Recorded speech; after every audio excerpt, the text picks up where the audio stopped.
Kami percaya Tuhan bahwa firman-Mu menegaskan kepada kami bahwa 2-3 orang berkumpul dalam nama-Mu, Engkau ada di sini bersama dengan kami. Baik kami yang ada di storehouse ataupun kami yang ada di rumah-rumah, termasuk dimanapun kami berada, apakah di jalan, dalam kondisi apapun juga, Engkau berdaulat Bapa. Berbicara kepada kami pada saat ini, biarlah firman-Mu boleh didengungkan dengan kemerdekaan. Terima kasih kami masih boleh menyembah Engkau. Terima kasih karena Engkau menerima kami apa adanya. Pada waktu kami menjadi jujur kepada Engkau, Engkau bahkan tidak menghakimi kami Bapa. Terima kasih Bapa. Dalam nama Tuhan Yesus Kristus kami berdoa dan mengucapkan syukur. Yang diberkati Tuhan katakan, amin. Haleluya. Shalom saudara, apa kabar? Wow, amazing team praise and worship. Thank you so much. Ada satu setting yang sedikit berbeda saudara ya. Kadang-kadang di masa-masa seperti ini memang kita perlu mencoba berbagai macam hal supaya kehidupan kita tidak selalu menjadi itu saja atau monoton ya. Puji Tuhan. Bagaimana kabar saudara? Tentunya saya percaya kondisi Anda baik, sama seperti kami juga di sini baik, sehat saudara ya. Dan tentunya tidak kebetulan kalau saudara menemukan kami atau mengikuti ibadah pada saat ini saudara di Facebook Anugerah Ministries ataupun nanti kalau saudara menyaksikan di YouTube Anugerah Ministries. Ada satu topik yang menarik nih yang saya mau bagikan kepada saudara dengan judul itu salah persepsi, salah nilai. Jadi ini apa sih ini saudara ya? Saya mau kasih definisi dulu saudara. Apa sih persepsi itu? Kalau kita lihat ini saya tidak ambil dalam suatu kamus. Waktu saya renungkan, saya pikirkan persepsi itu definisi saya adalah kemampuan seseorang untuk melihat sesuatu dan memberikan penilaian atas hal itu dari sudut pandangnya. Jadi tentunya kalau kita melihat sesuatu nih saudara ya, bukan sesuatu, kalau misalnya melihat warna tentunya asal seseorang nggak buta warna, tentunya pasti warnanya kalau merah, hijau, atau kuning itu pasti udah fix saudara. Namun yang saya katakan tentang persepsi ini adalah sesuatu yang lebih dalam daripada warna itu saudara ya. Coba kita lihat slide berikutnya. Nah ini ada satu gambar nih saudara. Kira-kira menurut saudara kalau saudara lihat gambar ini mana yang benar? Nah kalau kita lihat daripada orang yang kiri, dia akan berkata gambar ini tulisannya angkanya adalah angka 6. Betul nggak ya? Tetapi kalau kita lihat daripada orang yang kanan, enggak kok. Kalau aku lihat ini 9 gitu ya. Jadi saudara kerap kali inilah yang terjadi pada kehidupan kita. Saya nggak tahu dengan saudara, pernah nggak saudara terlibat satu argumentasi atau kemudian bahkan berdebat, berantem dengan orang, kemudian ternyata pada waktu selesai dijelaskan udah pukul-pukulan nih saudara ya. Ternyata oh artinya sama gitu ya. Cuman it's a different perception aja gitu karena yang satu ngelihatnya ini 6, satunya 9 gitu saudara ya. Tadi waktu saya menunggu sesi untuk khotbah, seringkali saudara yang kita tampilkan itulah tampak depan kita. Nah saudara saya tidak bisa melihat kondisi saudara, saudara bisa melihat kondisi saya. Saya tidak bisa melihat mereka di belakang saya kalau saya nggak noleh, tetapi mereka bisa melihat belakang saya nih sekarang saudara ya. Nah jadi ini gambar yang pertama, gambar yang berikutnya coba kita lihat lagi. Nah ini gambar tentang perception matters. Pertama kali saya lihat gambar ini waktu saya lagi kuliah saudara. Waktu itu saya ingat banget saya lagi ambil kelas psikologi saudara ya. Waktu itu majornya memang bukan psikologi tetapi karena ada satu istilahnya alternatif yang bisa nambah kredit saya ambil lah psikologi saudara. Ini gambar membingungkan sekali. Kalau sampai dengan hari ini udah 20 tahun lebih saya lihat ini belum selesai masalahnya saudara ya. Ini berarti perception matters. Yang sebelah kiri ngelihat bahwa baloknya ada 4. Nah sebelah yang kanan orang ini mengatakan enggak kok mana bisa 4, baloknya ada 3. Jadi ini kalau misalnya terus dilakukan saudara sampai nanti misalnya Tuhan Yesus datang kedua kali juga nggak akan selesai. Betul nggak ya? Nah kemudian berikutnya nih saudara ya, berikutnya coba kita lihat. Next. Nah kalau saudara lihat sekilas ini gambar apa? Ini mungkin lebih cocok semestinya karena waktu saya tampilkan semua bebarengan. Saudara kalau kita lihat gambar ini yang kiri itu kalau beberapa orang mungkin ngelihatnya, kalau bro Daniel G ngelihatnya yang kiri itu gambar apa? Kalau pertama kali ngelihat? Wajah tatap-tatapan. Kalau Bogi ngelihat apa nih? Sama juga. Kalau ini Yeskel? Sama. Kalau Bene? Engkau nggak dilupakan kok. Jujur engkau nggak dilupakan. Nah kalau yang kedua Ben, apa Ben kira-kira? Meja bulat. Kalau Yeskel yang kanan apa? Wajah juga. Nah padahal ini adalah satu ilusi. Ya, jadi ilusi ini adalah gambar ini tergantung siapa yang melihat gitu loh. Kadang-kadang kalau kita ngelihat bisa lihat dapat wajahnya atau kita bisa ngelihat dapat mejanya. Tergantung bagaimana kita mempersepsikan hal itu. Jadi rupanya di sini kita bisa belajar bahwa persepsi itu tidak saja tergantung daripada mata jasmani ini yang kita lihat, tetapi lebih difungsikan dalam arti dari mata ini kan saya pernah sempat khotbahkan nih tentang mata yang terbuka bulan lalu saudara di Anugerah Fellowship ya. Jadi dari mata ini akan diproses oleh otak kita dan kemudian dari otak ini akan diproses, akan mencoba menganalisa gitu ya. Nah kadang-kadang kalau kita ngelihat film kayak Terminator atau kayak robot-robot, wih keren banget gitu ya. Bisa tahu ini kalau saya misalnya lihat, oh yang megang kamera namanya Joshua, ada siapa nih? Di sini ada Joshua, ada 3 nih. Oh si Joshua Londa gitu misalnya. Nah kadang-kadang kita berpikir kenapa Tuhan nggak kasih kita seperti itu ya. Saudara saya pernah suatu kali nyoba kacamata buatan Google saudara ya. Dan itu memang kelihatan gitu ya. Kalau ngelihat seseorang gitu atau ngelihat barang itu memang ada seperti itu. Tetapi tahu nggak semestinya teknologi Tuhan itu lebih tinggi daripada Google atau AI manapun juga. Karena kita ngelihat sesuatu nggak perlu lihat data yang keluar apa, langsung pikiran kita langsung memproses saudara ya. Dan kemudian langsung kita persepsikan, oh ini Joshua Londa nih. Tapi kalau misalnya saya nggak kenal dia, saya harus tunggu dulu sebentar. Tolong dibuka maskernya, baru kelihatan jelas. Nah gitu saudara ya. Jadi inilah yang disebut dengan persepsi. Kadang-kadang persepsi itu juga dipengaruhi dari bagaimana seseorang dibesarkan, latar belakang pendidikannya, kemudian orang tuanya, bagaimana opini-opini yang membentuk cara berpikir dia, bahkan kalau mau diteruskan sampai world view dia, saudara cara pandang terhadap dunia ini bagaimana saudara ya. Nah ini gambar yang terakhir nih, gambar yang terakhir coba dilihat nih. Nah apa yang kalian lihat nih? Kalau Bene tadi katanya samar-samar di belakang katanya 2 orang. Kalau Yeskiel apa Yeskiel? 2 orang tua, kalau Bogi apa? 2 orang tua, kalau Daniel G? 1 main gitar, karena dia pemain gitar saudara ya. Ini kalau Yolanda, ini tadi apa nih? Apa yang kamu lihat? Kakek-kakek. Oke, jadi persepsi orang boleh berbeda, tetapi yang benar mana? Nggak ada yang salah, maksudnya gini, nggak ada yang salah saudara. Karena ternyata memang kalau sekilas kita lihat, ini memang ada ilmu psikologinya karena saya nggak berkhotbah tentang itu dan saya bukan expert di bidang itu, saya nggak akan mengartikan kalau saudara lihat kakek-kakek atau nenek-nenek, katanya nenek-nenek semua ya, nggak ada kakek ya? Ada kakek. Oh oke. Jadi tergantung katanya kalau dari ilmu psikologi saudara. Tapi karena ini bukan khotbahnya tentang hal itu saudara ya. Jadi kalau saudara lihat dengan teliti itu dari yang membentuk gambar persepsi tentang nenek yang di sebelah kiri itu ada gabungan antara orang-orang, ada seorang laki-laki yang duduk pegang topi dan itu membentuk matanya. Betul nggak ya? Rambutnya terbuat dari yang lain, itu korden saudara.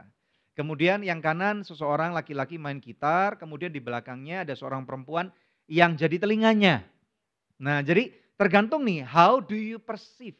Bagaimana Anda mempersepsikan hal itu?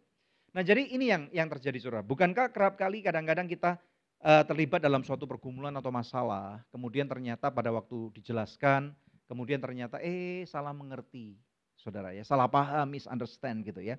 Nah coba kita lihat ada satu ayat firman Tuhan yang akan kita baca, kita lihat bersama-sama ya. Lukas 6, kita lihat ayat 37 sampai dengan 42, saya berikan beberapa ayat supaya kita belajarnya bisa utuh nih saudara ya. Lukas 6 ayat 37 sampai dengan 42, firman Tuhan ayat 37 berkata, janganlah kamu menghakimi, maka kamu pun tidak akan dihakimi. Dan janganlah kamu menghukum, maka kamu pun tidak akan dihukum.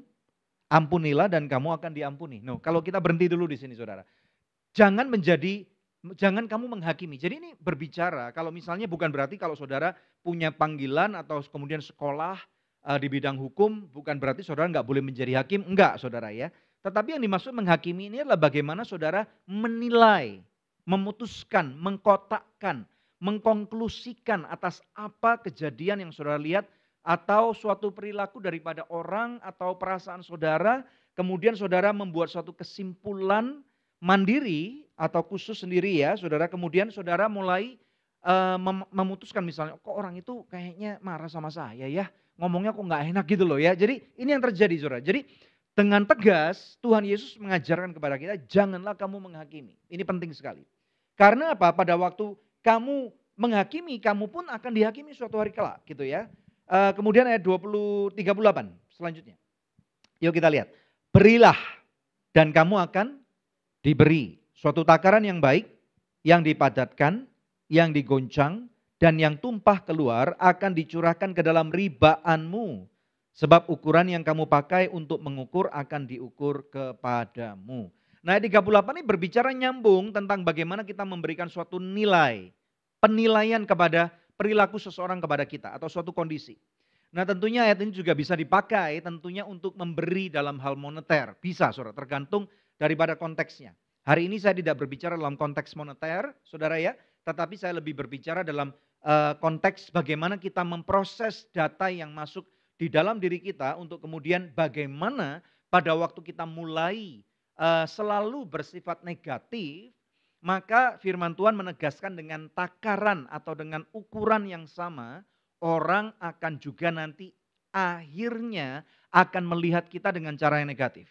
Tetapi kalau kita dapat membawa diri dalam kondisi yang sangat negatif sekalipun seperti kondisi saat-saat ini, saudara, tentang masalah ekonomi, masalah kesehatan, ada masalah dunia, politik, dan yang lain-lain, COVID-19, saudara.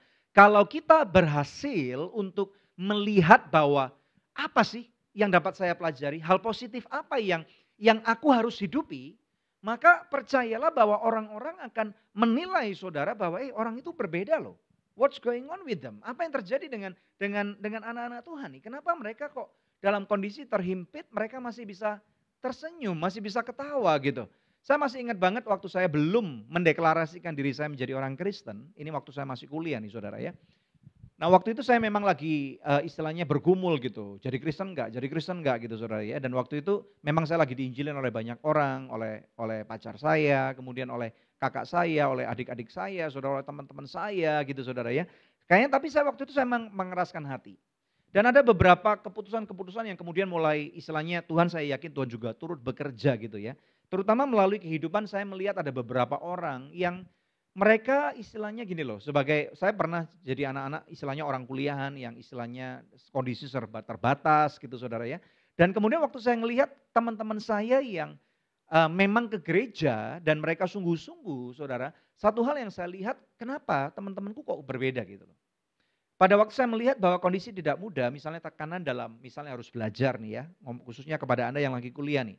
Minggu-minggu ini mungkin lagi minggu UTS nih ya, atau kemudian Anda para orang tua yang setiap bulan adalah ujian saudara ya, terutama setiap tanggal 10 harus bayar uang sekolah misalnya, tanggal 15 bayar kredit card, tanggal 25 misalnya bayar cicilan rumah, cicilan mobil. Jadi sebagai orang tua atau sebagai seorang dewasa, tiap bulan selalu ada ujiannya. Nah kalau Anda melihat bahwa ujian-ujian ini adalah untuk menghancurkan hidupmu, kemudian engkau mulai mempersepsikan betapa kejamnya dunia ini kepada kehidupan saudara, maka dengan takaran yang sama orang-orang kan nilai, orang itu kayaknya serem banget loh. Saya mau deket aja kayaknya nggak suka gitu, nggak enak gitu. Kayaknya bukan masalah segen, tetapi kayaknya nggak deh, I don't want to have anything to do with that person gitu. Tetapi kalau saudara bawaannya istilahnya bukan selalu sedih gitu saudara ya. Memang punya masalah kita perlu harus renungkan, memang punya masalah kita harus cari jalan keluarnya, kita bawa dalam doa. Tetapi istilahnya ada satu inner beauty gitu loh ya. Orang yang inner beauty ini, yang inner beauty-nya cantik atau tampan, ini tidak berbicara tentang outfit, pakaian luar yang dia pakai, tas mahal, sepatu bagus, seperti beberapa dari teman-teman kita ini dari tadi saya perhatikan kayaknya sepatunya bagus-bagus nih ya. Ini perlu diajak kenalan kayaknya nih gitu ya. Nah, jadi bukan cuma masalah outfit, karena apa? Inner beauty itu tidak tergantung dari apa yang saudara kenakan saja. Walaupun pakaianmu hanya tampaknya sederhana gitu. Kalau saya bangun pagi gitu, saya ngeliat istri saya kalau pas misalnya dia misalnya moodnya lagi enak gitu, saya akan ngomong, you look nice, you look beautiful. Gimana sih kamu ini saya baru bangun kok look beautiful, kamu itu memang pinter muji gitu, misalnya seperti itu gitu. Ya pinter gombal, tapi ternyata dia tahu kalau saya nggak suka gombal gitu. Ya. Jadi istilahnya gitu saudara, kalau pada waktu mood kita enak, orang akan ngelihat kita bahwa you look good gitu. I mean like what's going on with you. Tetapi pada waktu kita lagi uring-uringan, pernah nggak walaupun kita diem, walaupun kita sangka orang nggak memperhatikan kita, kayaknya orang-orang itu berusaha menjauh dari kita. Pernah nggak saudara? Jadi ini yang terjadi. Makanya itu coba kita lihat lebih dalam lagi ya. Kita lihat daripada ayat 39. Kemudian Yesus mengatakan pula suatu perumpamaan kepada mereka, dapatkah orang buta menuntun orang buta? Bukankah keduanya akan jatuh ke dalam lubang? Jadi ini berbicara masalah orang buta adalah masalah orang yang tidak mempunyai penglihatan. Ngomong-ngomong tentang orang buta, saya punya seorang teman baik, saudara ya, namanya Xiao Pinpin. Saya nggak tahu saudara kenal nggak nih ya. Kalau saya misalnya WA dia salah satu yang cukup cepat membalas WA saya. Saudara kalau saya misalnya nge-like postingan dia, kalau misalnya atau saya posting sesuatu, seringkali saudara kalau saya komentari gitu dia akan bisa komentar balik dengan cepat dibandingkan dengan beberapa orang-orang yang punya mata jasmani. Kayaknya kalau telepon atau WA nggak digubris kita gitu saudara ya. Nah apa yang terjadi, what's going on gitu, karena dia punya teknologi di mana iPhone dia bisa keluar suaranya dan saya wow amazing banget pada waktu saya lihat dia ketik gitu saudara ya. Dan kemudian jawabnya cepet banget gitu. Bahkan dia bisa naik istilahnya kalau diundang pelayanan dia bisa pergi sendiri, saudara bisa naik, bisa pesen ojek online, bisa naik taksi, bisa pernah berantem dengan supir taksi karena disasarin saudara. Orang buta padahal. So how is it possible? Jadi ternyata ini lagi-lagi berbicara masalah persepsi. Ya, persepsi itu penting sekali. Saya masih tetap baru dalam mengumpulkan fakta dan bagaimana kita melihatnya apa dari kacamata firman Tuhan, saudara. Lukas 6 ayat 40. Seorang murid tidak lebih daripada gurunya, tetapi barang siapa yang telah tamat pelajarannya akan sama dengan gurunya. Ini berbicara tentang suatu nilai yang kadang-kadang kita ngelihat itu kita nggak ngerti maksud guru saya ini apa sih. Nah ini anak-anak kuliah nih, pernah mikir gitu nggak? Sekolah biasa aja udah pusing, apalagi sekarang harus Zoom gitu. Masih kuliah siapa? Ini Belen ya? Masih kuliah ya? Sekolah biasa aja pusing untuk mengerti apa yang gurunya katakan gitu loh. Tetapi maksudnya kadang-kadang bahkan berapa banyak di antara Anda atau para murid-murid yang ngatain, kalau lu nggak bisa ngajar, jangan ngajar deh. Nah coba dibalik gitu, lu yang ngajar gimana? Nah gimana gitu ya. Jadi ayat 41, mengapa engkau melihat selumbar di depan mata saudaramu, sedangkan balok di dalam matamu sendiri tidak engkau ketahui. Right, jadi seringkali kita istilahnya gagal paham kenapa seseorang mengalami kondisi seperti itu. Dan istilahnya kalau saya selesaikan dulu 42 saudara ya. Bagaimana engkau dapat berkata kepada saudaramu, saudara biarlah aku mengeluarkan selumbar yang ada di dalam matamu, padahal balok yang di dalam matamu tidak engkau lihat. Hai orang munafik, keluarkanlah dahulu balok dari matamu, maka engkau akan melihat dengan jelas untuk mengeluarkan selumbar itu dari mata saudaramu. Jadi ini Bapak Ibu sekalian, ini yang seringkali maksudnya adalah kita kalau menilai seseorang tanpa berempati, tanpa mengerti kondisinya, why behind the what, kenapa orang itu bisa bersikap seperti itu, kita nggak peduli tentang latar belakang pendidikannya, kita nggak tahu tentang bagaimana dia dibesarkan, saudara, kita malah mempunyai satu persepsi yang tergantung dari apa yang kita suka atau enggak suka. Atau mungkin hari ini saudara lagi punya satu masalah dan kemudian saudara melihat bahwa Tuhan, kenapa sih Tuhan membiarkan saya? Nah bahkan kita bisa membuat satu kesimpulan yang salah, punya gambaran, punya nilai yang tidak benar tentang kedaulatan Tuhan. Nah baru-baru ini saya melihat saudara ada orang-orang yang bahkan bukan cuma baru-baru ini saudara, ada selalu constantly ada orang-orang yang merasa bahwa hidup ini kejam. Di beberapa daripada khotbah-khotbah yang kami masukkan di YouTube pada waktu saya mempelajari komentar-komentarnya, kadang-kadang lucu banget saudara. Ada orang bilang netizen maha benar lah kalau misalnya selalu nyinyir, selalu ini dan itu saudara. Itu hak mereka memang. Tetapi ada orang-orang yang merasa bahwa mujizat yang diterima oleh orang-orang yang ditampilkan baik di Good News Program atau Anugerah Fellowship itu untuk mereka, bukan untuk saya. God is not good to me gitu loh. Saya masih ingat juga dalam firman Tuhan ada pernah satu kejadian, ada seseorang perempuan bernama Naomi yang kehilangan suami dan kemudian kehilangan dua putranya. Dan kemudian dia merubah namanya dari Naomi menjadi apa? Masih ingat gak? Marah. Marah dalam bahasa Ibrani artinya pahit. Tetapi kita tahu dalam bahasa Indonesia marah itu artinya ngamuk gitu. She doesn't see anymore the goodness of the Lord. Karena apa? Dia melihat hanya dari satu sudut pandang. What about you? Apakah selama ini saudara pernah salah menilai kondisi hidupmu atau termasuk kondisi suamimu, kondisi anakmu, kondisi orang tuamu, termasuk kondisi perekonomian saudara karena engkau hanya cuman mau melihat dari satu sudut pandang. Nah ini yang saya mau ajarkan sekarang. Ini saudara ya, bukan dalam bentuk poin tetapi mari kita lihat bahwa ternyata kalau saudara mau belajar untuk mempunyai nilai pandang yang tepat, Katakan nilai pandang yang tepat. Saudara boleh tuliskan di kolom komentar, saya mau belajar punya nilai pandang yang tepat. Nggak ada cara lain kecuali saudara harus punya satu standar yang baku. Ya, ibaratnya kalau sebuah perahu lagi atau sebuah kapal kena badai dan itu lagi diombang-ambingkan, salah satu keputusan tepat yang harus dibuat oleh kapten kapal atau nakodanya adalah membuang sauh atau jangkar supaya ada satu ground yang kemudian tidak membuat angin atau ombak itu memporak-porandakan atau membawa dia terayun-ayun, saudara. Memang masih terayun-ayun tapi nggak akan terseret oleh arus. Nah ini yang kita harus lakukan. Di dalam satu krisis yang terjadi pada kehidupan kita, saudara harus menemukan sesuatu yang dapat menjadi pegangan yang kokoh. Jadi saudara perlu menemukan satu sudut pandang yang kokoh atau utuh dan satu-satunya cara atau satu-satunya hal di dunia ini yang tidak dapat terguncangkan adalah firman Tuhan. Dunia pada saat ini lagi digoncangkan. Bukan cuma orang-orang yang sederhana, bukan cuma orang-orang pintar atau orang-orang pandai, tetapi setiap masyarakat kehidupan lagi mengalami guncangan berat. Saudara, lagi mengalami angin topan gitu ya. Yang puting beliung yang endless, yang tidak tahu kapan berakhirnya. Beberapa daripada saudara malah mungkin lagi berkutat dengan masalah kesehatan. Yang istilahnya dokter mengatakan mungkin hidupmu tinggal beberapa bulan. Saudara ya, mungkin saudara masalah keuanganmu, rumahmu hampir disita sudah ya, pekerjaanmu sudah hilang, kau sudah kena PHK, and you don't know you are lost. Saudara lagi terombang-ambingkan seperti kapal yang nggak ada arahnya gitu loh. So find the truth, saudara. Firman Tuhan ini adalah acuan. Firman Tuhan adalah barometer. Firman Tuhan adalah kompas. Firman Tuhan adalah jangkar yang teguh atau sauh di dalam kehidupanmu, dalam kehidupan saya.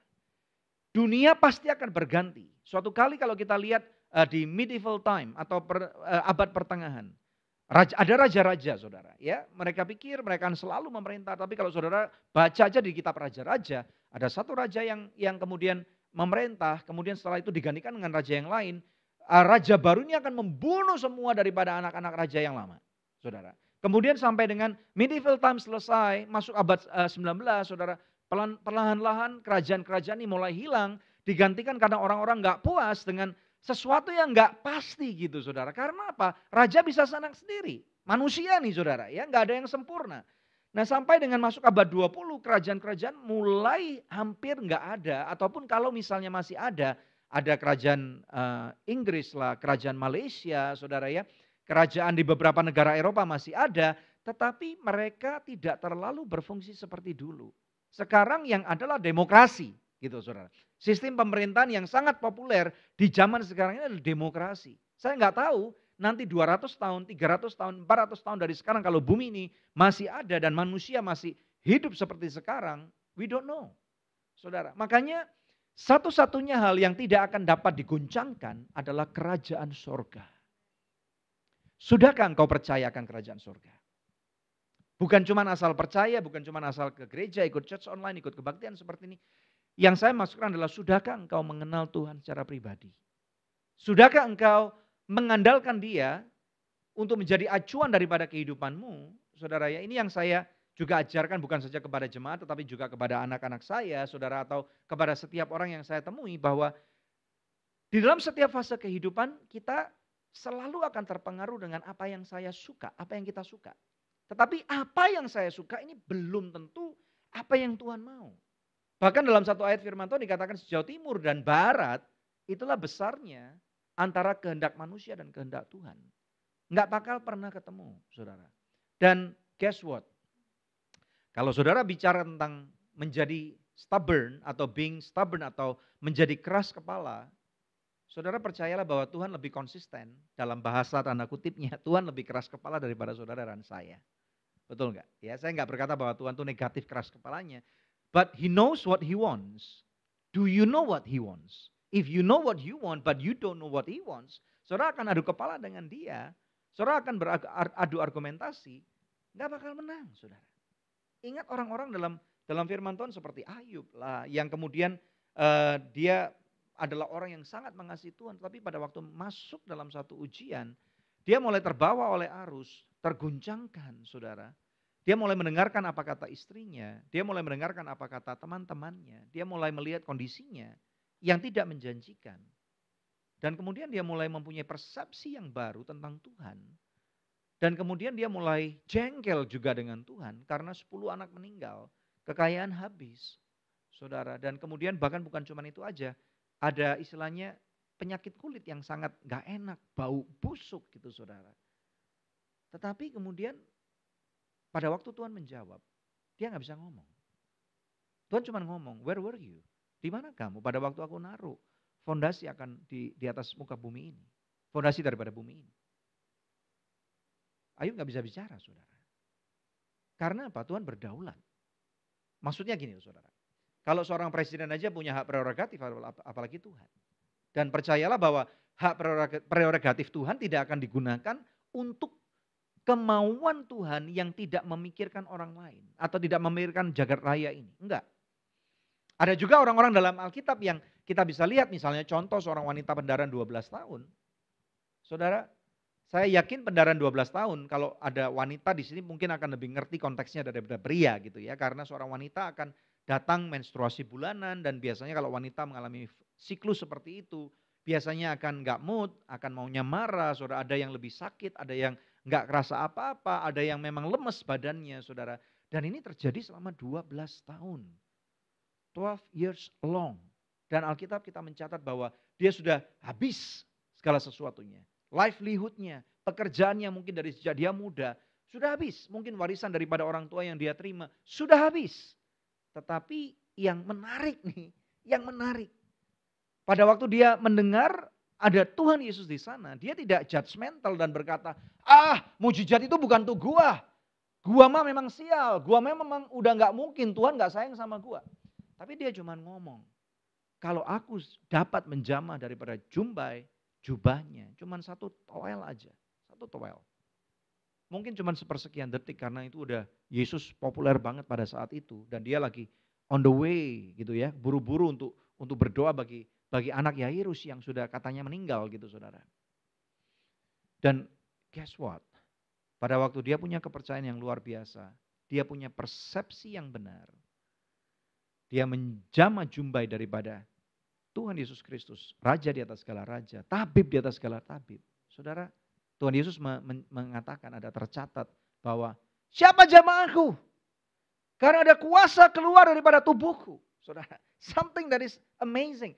Saudara, pada waktu kita mempunyai persepsi yang benar, kita akan mendapatkan hasil yang benar. Persepsi benar mendatangkan hasil yang benar. Ada amin, saudara. Nah, ini berikutnya. Saya akan tutup dengan ini. Ada banyak pertikaian yang terjadi. Misalnya antar saudara, antar suami istri, antar teman-teman di gereja, para pemimpin, negara-negara saudara. Coba kita lihat yuk, kita belajar daripada firman Tuhan. Saudara diberkati? Ya, saya berharap saudara diberkati dengan apa yang dibagikan ini. Yuk kita lihat Yakobus 4. Yakobus 4 saudara ya. Yakobus 4 ayat 1 sampai dengan 4 firman Tuhan berkata, dari manakah datangnya sengketa dan pertengkaran? Ayo siapa bersengketa? Bersengketa masalah warisan biasanya saudara. Bersengketa masalah tanah, masalah uang, harta benda, ya, atau keangkuhan daripada kehidupan, saudara ya. Nah ini terjadi karena kita punya persepsi yang tidak mau berubah. Dari manakah datangnya sengketa dan pertengkaran di antara kamu? Bukankah datangnya dari hawa nafsumu yang saling berjuang di dalam tubuhmu? Minggu kemarin Pastor Debbie dan saya baru mengkhotbahkan tentang the pride of life, keangkuhan kehidupan. Kita merasa saya paling benar, ya. Tulis, sering saya merasa maha benar, gitu saudara ya. Orang lain semua salah. Nah ayat 2 mengatakan kamu mengingini sesuatu tapi kamu tidak memperolehnya. Lalu kamu membunuh, kamu iri hati, tetapi kamu tidak mencapai tujuanmu. Lalu kamu bertengkar dan kamu berkelahi. Kamu tidak memperoleh apa-apa karena kamu tidak berdoa. Jadi mengingini sesuatu dari mana? Dari apa yang kita lihat, apa yang kita dengar, apa yang kita rasakan. Wah kalau saya bisa punya itu saya akan menjadi lebih powerful. Kalau saya pakai barang sesuai itu. Kalau saya menikahi orang itu, I'm going to be somebody. Kalau saya menikah dengan orang yang misalnya orang kaya, saudara, orang yang ganteng, orang yang cantik, hidup saya akan lebih bahagia. Saudara, saya pernah bertemu dengan orang-orang yang suaminya kaya raya, juga nggak puas tuh dalam kehidupan.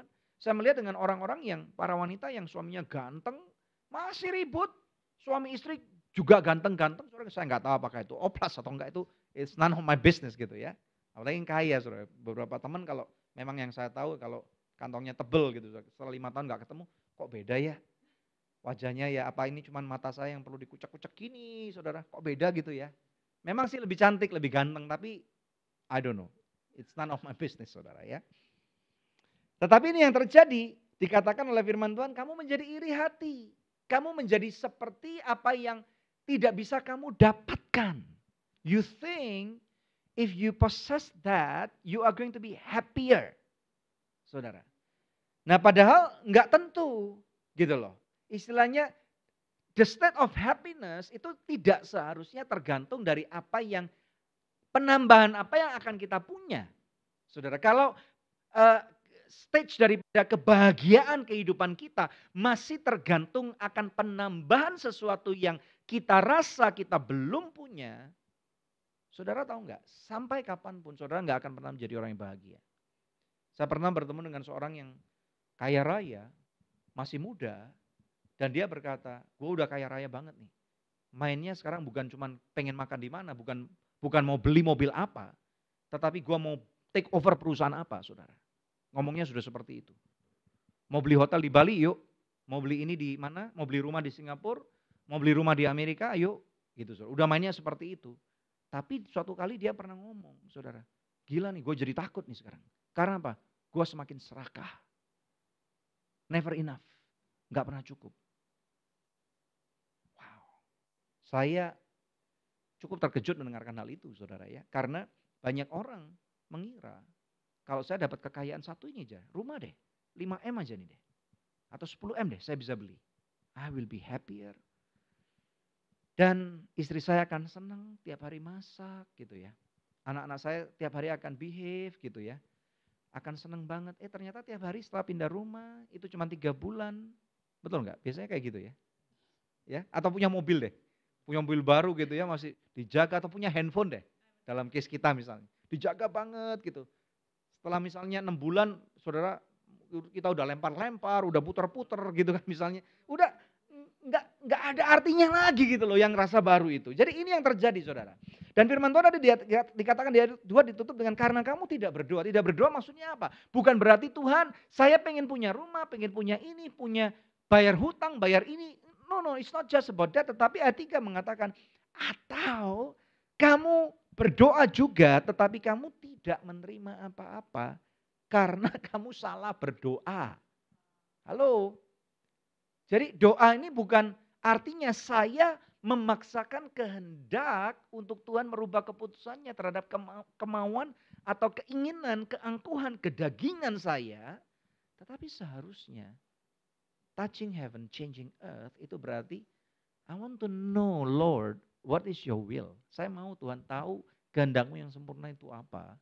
Dan Tuhan supaya saya bisa berubah selaras dengan kehendakmu. Alignment. Terjadi penyelarasan. Hari-hari ini saya rasa kita perlu diselaraskan kembali dengan firman Tuhan. Jangan sampai krisis ini membuat kita menjadi orang yang berbeda. Bukannya menjadi lebih baik, bukannya menjadi selaras dengan firman Tuhan atau kehendak Tuhan, tapi malah kita lebih beringas gitu. Mana ada Tuhan? Kalau ada Tuhan nggak mungkin ada COVID gitu misalnya. Ya whatever it is that you say, saudara. Ya, saudara bisa bayangkan bagaimana dengan orang-orang Yahudi yang 6 juta udah terbunuh oleh perilaku daripada Nazi di Perang Dunia II. Nggak semuanya mereka adalah orang yang nggak percaya akan adanya Mesias, saudara. What about that? Bagaimana dengan orang-orang yang menjadi korban tsunami, saudara, di Aceh, saudara, dan tidak semua orang-orang itu nggak percaya dengan Tuhan Yesus, saudara. Bagaimana dengan orang-orang yang di Palu yang kena likuifaksi, saudara?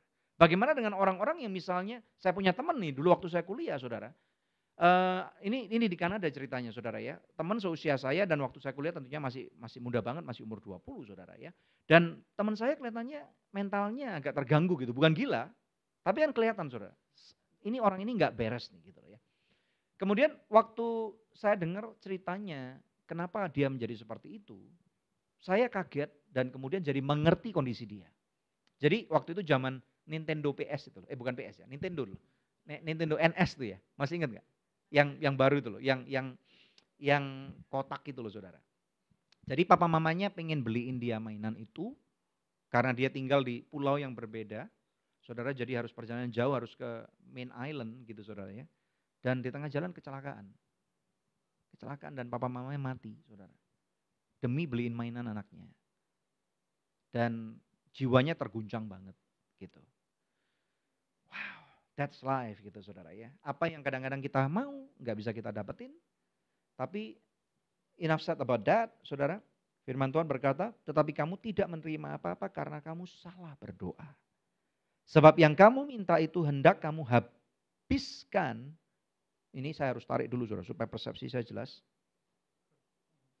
Jelas nih, kalau segini jelas nih. Ini persepsi, kalau makanya ini bacanya kalau gini burem nih saudara. Ini maaf mata plus ini saudara. Nah persepsi.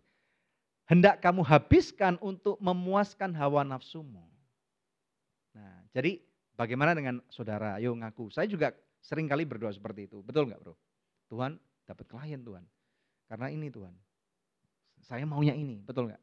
Tuhan kenapa sih Tuhan saya nggak bisa terbang? Saya nggak bisa ini loh Tuhan, misalnya kayak seperti itu. Atau misalnya ini, Tuhan mana suami gua Tuhan gitu. Jodoh kaya katanya, yang mana Tuhan? Semakin lu minta orang kaya, semakin lu nggak dapet Tuhan. Karena lu salah berdoa kata firman Tuhan. Betul nggak? Betul ya? Jadi jangan minta untuk suami kaya atau istri cantik karena kalau kekayaannya habis, lu masih cinta nggak? Nah lo. Kalau istri lu tiba-tiba kecelakaan, mukanya bopeng, kebakar, lu masih cinta nggak? Ayo.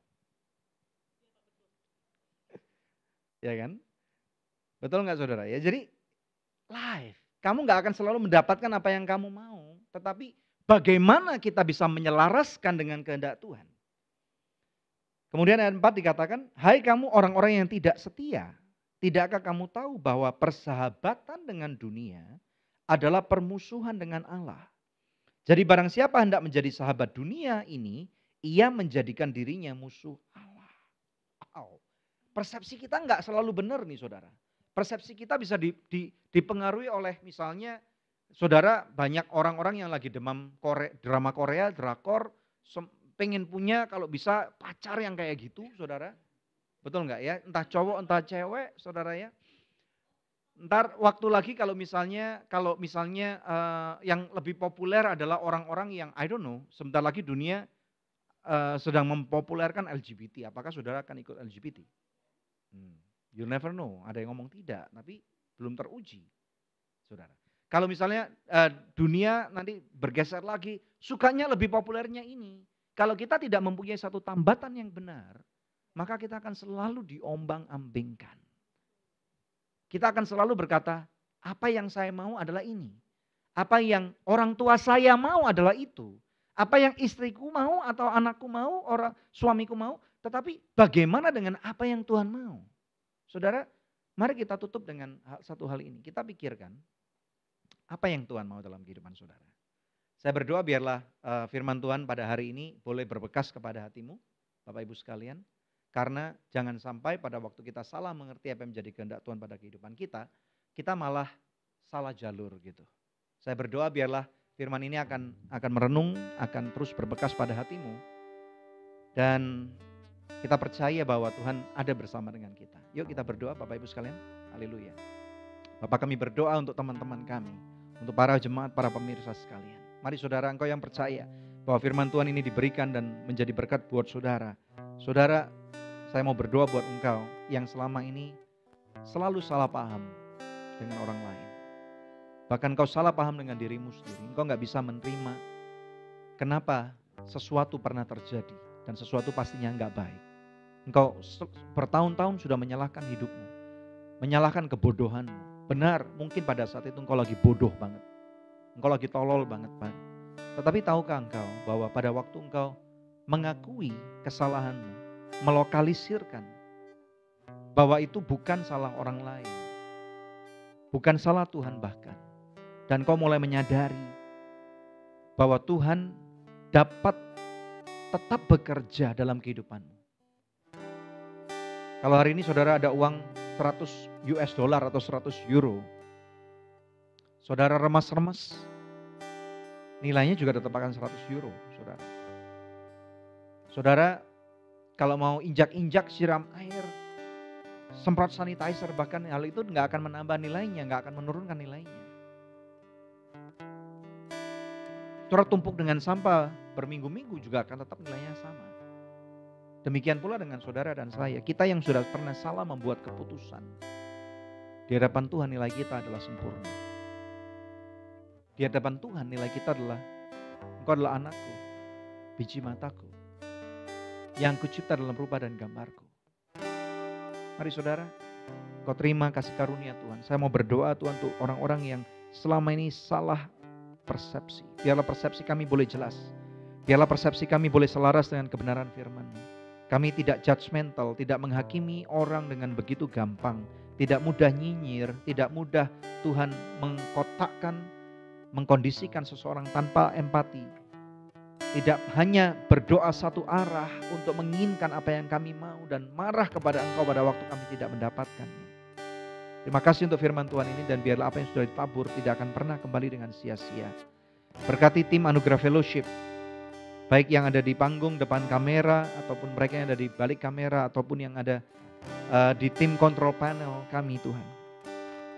Terima kasih minggu demi minggu, Kamis demi Kamis, kami terus dapat bekerja sama Tuhan, mendatangkan kebaikan untuk menjadi berkat bagi orang-orang yang menyaksikan. Dan mereka yang ada di luar sana, saudara, lo and behold, the Spirit of the Lord is with you. Hadirat Tuhan ada bersama dengan saudara. Dan Dia punya rencana yang besar, punya rencana yang luar biasa terhadap kehidupan saudara. Mungkin hari-hari ini hari yang tidak mudah bagi saudara. Mungkin engkau kepepet, engkau terdesak, bahkan engkau sudah dikalahkan. Tetapi saudara, sumbu yang hampir padam tidak akan Dia biarkan mati begitu saja. Asapnya masih ada harapan di tangan Tuhan. Nothing is impossible. Mari saudara, engkau terima hubungan suami istri yang sudah retak. Aku berdoa dalam nama Yesus, biarkan dipulihkan kembali. Keuanganmu dipulihkan selaras dengan kebenaran firman Tuhan. Kesehatanmu juga selaras dengan kebenaran firman Tuhan. Utuh kembali. You are made whole in the name of the Lord Jesus Christ. Kau terima sekarang dalam nama Yesus. Berkat Tuhan tercurah dalam nama Bapa, Putra dan Roh Kudus. Dalam nama Tuhan Yesus Kristus. Yang diberkati oleh Tuhan bersama dengan saya katakan amin. Haleluya.